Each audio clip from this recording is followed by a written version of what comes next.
Hello दोस्तों, स्वागत है आपका अपने चैनल बिंदास सीटेट में।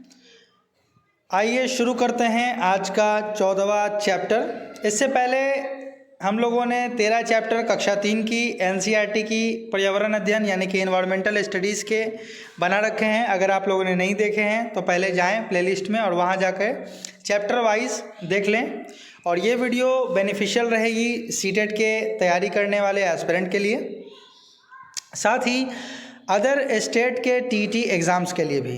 ठीक है, तो आइए शुरू करते हैं आज का चैप्टर नंबर 14, कहाँ से आया किसने पकाया। बेसिकली इस चैप्टर में हम लोग बच्चों को इस चीज़ का ज्ञान देने वाले हैं कि हमारे पास कौन सी वस्तुएं, खाने की कौन सी चीज़ें हमें कहाँ कहाँ से मुहैया होती है।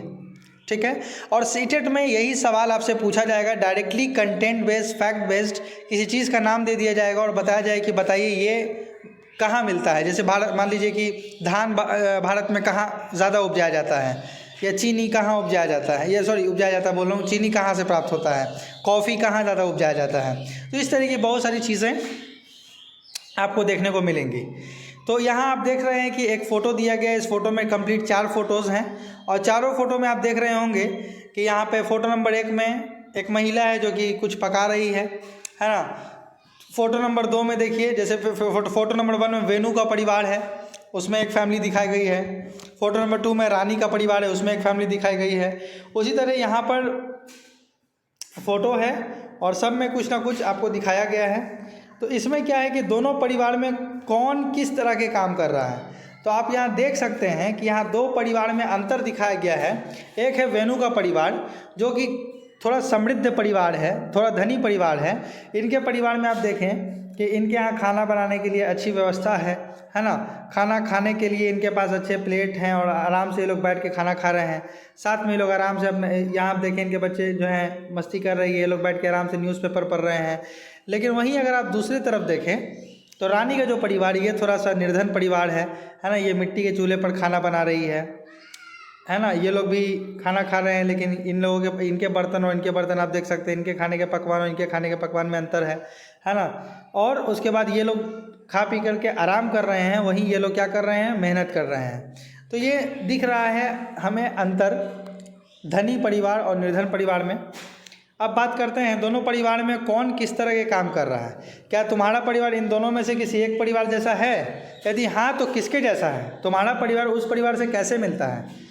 ठीक है, अब यहाँ पर हम लोग जानते हैं कि बहुत सारे चीज़ों में, बहुत सारे लोगों में ऐसा देखा जाता है, रूढ़िबद्ध धारणाएं होती हैं। कुछ लोग जैसे अमीर लोग होते हैं उन्हें बहुत मान सम्मान और इज़्ज़त मिलती है। जो निर्धन व्यक्ति हैं, जो ज़्यादा अमीर नहीं हैं, उन्हें क्या होता है, कम इज़्ज़त दी जाती है, उनसे लोग कम बातचीत करते हैं, है ना। तो हमें क्या करना है कि छोटे छोटे बच्चों में इन रूढ़िबद्ध धारणाओं को हटाना है, निकालना है और उन्हें हमें बराबरी का दर्जा बताना है कि सभी लोग बराबर हैं, कोई बड़ा नहीं है, कोई छोटा नहीं है ना।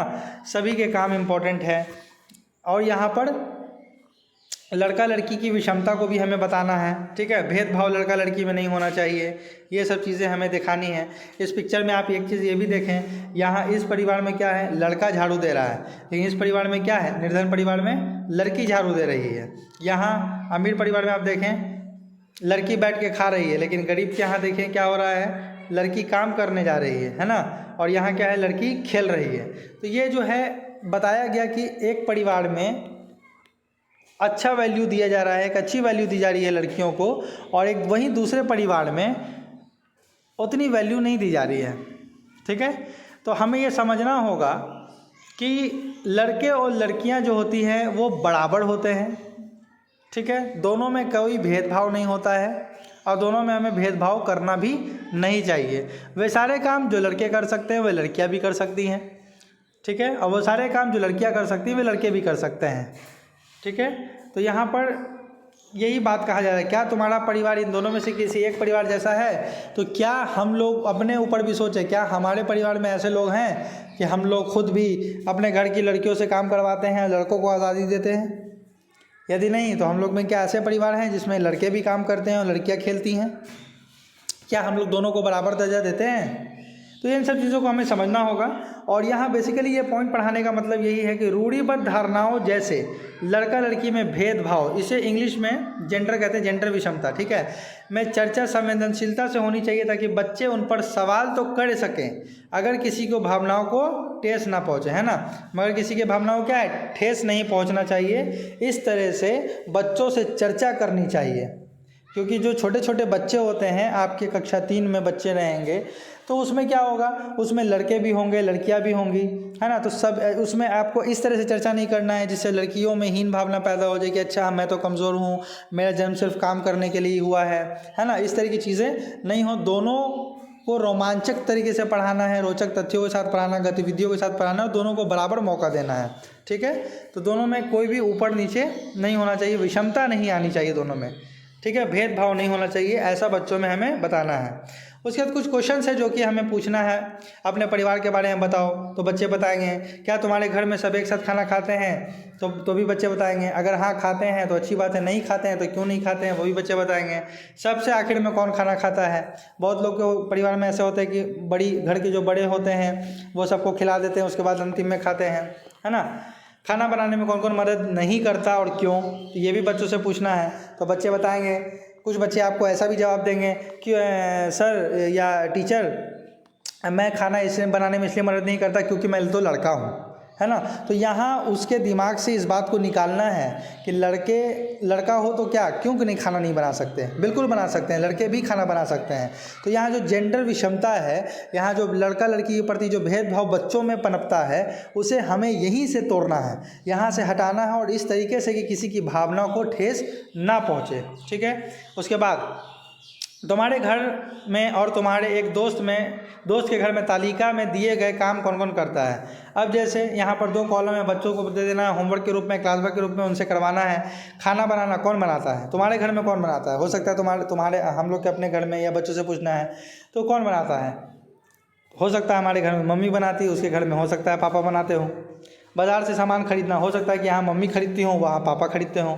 तो बहुत सारा अंतर इससे पता चलेगा। बच्चों में इस तरह के होमवर्क कराने हैं, क्लास वर्क कराने हैं, झाड़ू लगाना काम कौन है, तो हो सकता है कि कई सारे बच्चे सब में लड़कियों का नाम भर दें, सब में लड़कियों, खाना बनाने का काम लड़की, या मतलब लेडीज़ दिखाएं, मम्मी बनाती है, बाज़ार से सामान लाना मम्मी लाती है, झाड़ू लगाना मम्मी लगाती है, बर्तन साफ़ करना मम्मी करती है, पानी भरना मम्मी करती है।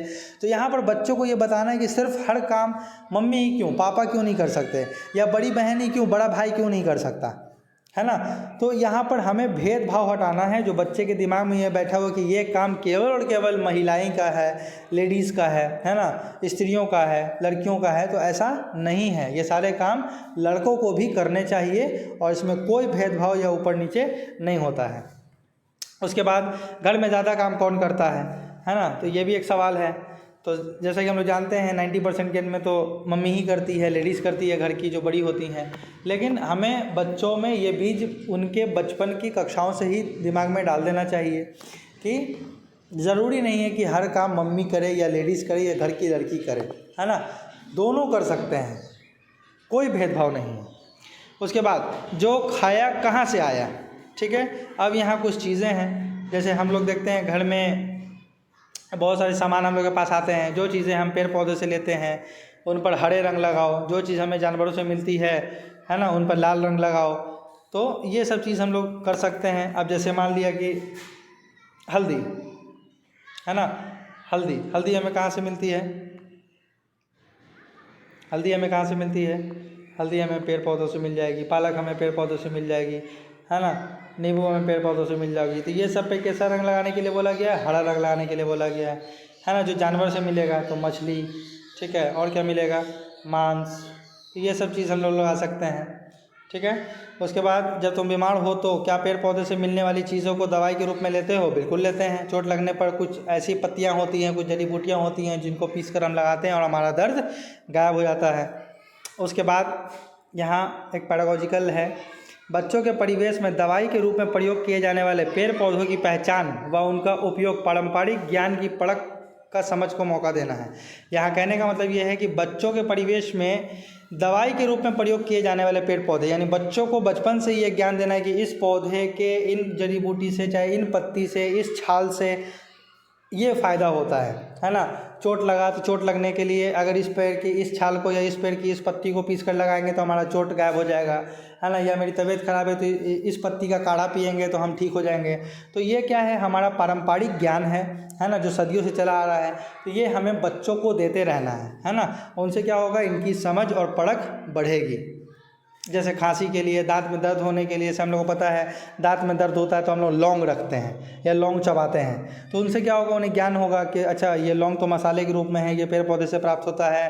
पेड़ पौधा यानी आज से 1000 साल पहले लोग भी इसी जड़ी बूटियों का उपयोग करके उन्हें जब किसी प्रकार की बीमारी होती थी वो ठीक होते थे, है ना। ये सब चीज़ है। अब जैसे ये कचनार के फूल, अदरक, आम, आंवला, चने, कटहल, पालक, कमल, ककड़ी, गोभी, करी पत्ता, सहजन, गाजर, सरसों, ये सब बताया गया है। और इसमें अब छोटे बच्चों से आपको गतिविधि करानी है कि इसमें से फूल कौन है, इसमें से फूल कौन है। जो फूल है उसको टोकरी में डाल दीजिए। तो कचनार के फूल क्या हैं, फूल में आएंगे, है ना। उसके बाद और क्या क्या है, सहजन की फली इसमें डाल दीजिए, फूल में ही आ जाएंगे। उसके बाद कड़ी पत्ता, ये पत्ता में आ जाएगा, ठीक है। पालक, पालक भी क्या है, पत्ता है, इसमें आ जाएगा। तो इस तरह की चीज़ें हमें बच्चों से गतिविधि कराना है, जिसके माध्यम से वो सीख पाएंगे। और ये गतिविधि है वो रोचक तरीके से सीखेंगे कि पौधे का कोई हिस्सा और अलग हिस्सा, फल कौन है, फूल कौन है, या वो पेड़ पौधों के अलग अलग ब्रांचेस, शाखाओं के बारे में, तनों के बारे में, उनके अलग अलग हिस्सों के बारे में जान सकेंगे कि एक पेड़ में फल अलग होता है, फूल अलग होता है, शाखा अलग होता है, पत्तियाँ अलग होती हैं, है ना।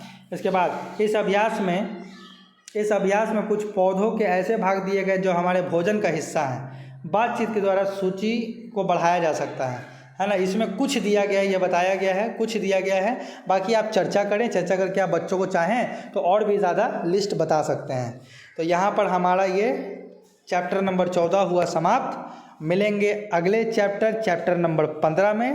तब तक के लिए बने रहिए बिंदास सीटेट के साथ। बहुत जल्द ही हम लोग कक्षा 3 की ये EVS ख़त्म करने वाले हैं और कक्षा 4 की EVS सीरीज़ फिर से शुरू करने वाले हैं NCERT बुक्स के थ्रू। तब तक के लिए लाइक करें, सब्सक्राइब करें और अपना ख्याल रखें।